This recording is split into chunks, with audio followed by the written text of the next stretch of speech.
بسم اللہ الرحمن الرحیم۔ باب نمبر 29، نشانیاں۔ اس نشئی لڑکے کی موت کی حقیقت جاننے کے بعد میں یہ سمجھ گیا تھا کہ میں نے مستقبل کے چند واقعات کا مشاہدہ کیا ہے۔ نہیں معلوم کہ یہ سب کیسے ممکن ہوا، لہٰذا اس کی وجہ جاننے کے لیے میں نے ایک عالم دین سے رجوع کیا۔ انہوں نے اس بات کی طرف اشارہ کیا چونکہ عالم مکاشفہ میں وقت اور مکان کا تصور نہیں ہوتا، اسی لیے عین ممکن ہے کہ میں نے مستقبل میں ہونے والے چند واقعات کی رودات دیکھی ہو۔ اس وضاحت کے بعد مجھے یقین ہو گیا کہ میں نے برزخ میں جن دوستوں کی شہادت کے مناظر دیکھے ہیں وہ واقعی شہید ہوں گے۔ میری صحت یابی کے تقریباً 2 ہفتے کے بعد والد محترم ایک حادثے میں زخمی ہو گئے اور چند ہی دن بعد اس دار فانی سے کوچ کر گئے۔ اگرچہ ان کی موت کا دکھ میرے لیے تکلیف دہ تھا، لیکن مجھے اپنے تایا مرحوم کی بات یاد آتی تھی کہ وہ باغ ان دونوں کے لیے تھا اور میرے والد محترم بہت جلد ان تک پہنچ جائیں گے۔ ہاسپٹل سے واپسی کے بعد طبیعت بحال ہونے کے ایام میں اس شہر جانا ہوا جہاں میں نے بچپن اور جوانی کے دن گزارے تھے۔ وہاں کی پرانی مسجد بھی گیا جہاں میرے بچپن اور جوانی کی یادیں تازہ ہو گئیں۔ مسجد میں ایک بزرگ سے ملاقات ہوئی، ان کا حال دریافت کیا اور نماز کی تیاری کی۔ اچانک مجھے ان بزرگ کا خیال آ گیا کہ جنہوں نے مجھ پر تہمت لگائی تھی اور برزخ میں میری رضامندی حاصل کرنے کے لیے انہیں اپنی تعمیر شدہ امام بارگاہ کا ثواب مجھے دینا پڑا تھا۔ میں نے ان بزرگ کی پریشانی اور ناراضگی کا سوچتے ہوئے خود سے کہا، چلو دیکھنا چاہیے کہ اس بات میں کتنی حقیقت ہے۔ گو کہ مجھے یقین تھا کہ یہ بات بھی باقی نشانیوں کی طرح سچ ہوگی، لیکن میں اس امام بارگاہ کو دیکھنا چاہتا تھا کہ جس کا ثواب مجھے مل چکا تھا۔ میں نے ان بزرگ سے پوچھا، کیا آپ کو فلاں نامی بزرگ یاد ہیں کہ جن کا 4 برس قبل انتقال ہو گیا تھا؟ کہنے لگے، جی ہاں، وہ بہت ہی نیک انسان تھے اور خاموشی سے نیک عمل انجام دیا کرتے تھے، بہت درست انسان تھے۔ ارے ان جیسی شخصیات تو بہت ہی کم ملا کرتی ہیں، خدا ان کی قبر پر نور کی برسات فرمائے۔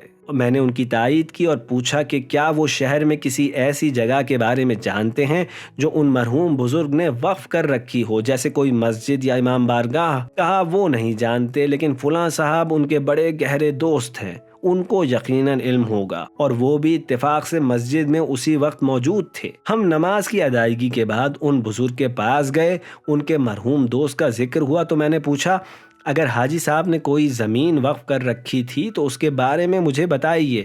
یہ بزرگ گویا ہوئے، خدا ان پر اپنی رحمتیں نازل کرے، وہ نہیں چاہتے تھے کہ کوئی بھی ان کے نیک اعمال سے باخبر ہو۔ اب جب کہ وہ اس دنیا میں نہیں رہے، لہٰذا میں آپ کو بتائے دیتا ہوں۔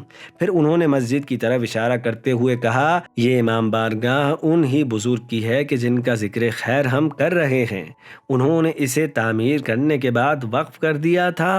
آپ نہیں جانتے کہ اس امام بارگاہ میں کتنی خیر و برکات ہیں۔ ابھی بھی اس کی تعمیر کا کام جاری ہے اور امام بارگاہ کی دیوار گرا کر اسے مسجد سے متصل کیا جا رہا ہے تاکہ مسجد میں نمازیوں کے لیے گنجائش زیادہ ہو جائے۔ میں بجائے اس کے کہ کچھ کہتا، اپنے سوال کا جواب پا چکا تھا۔ نماز کے بعد میں امام بارگاہ میں داخل ہوا اور اسے غور سے دیکھا۔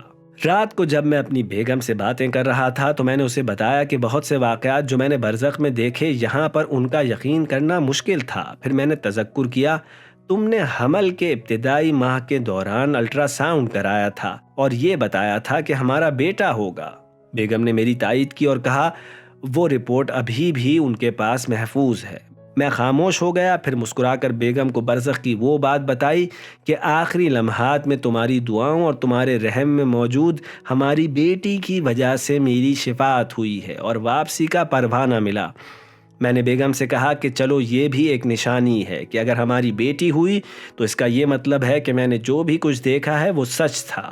اسی سال کی سردیوں میں ہمارے گھر میں بیٹی کی ولادت ہوئی، لیکن ان سب باتوں سے ہٹ کر جس چیز کا خوف مجھے سب سے زیادہ تھا اور اس کی وجہ سے میں کئی سال تکلیف میں مبتلا رہا، وہ قبرستان میں حاضر ہونا تھا۔ مجھے عجیب اور دہشتناک آوازیں سنائی دیتی تھیں جو انتہائی پریشان کن تھیں، لیکن یہ آوازیں شہداء کی قبور کے جوار میں نہیں ہوتی تھیں۔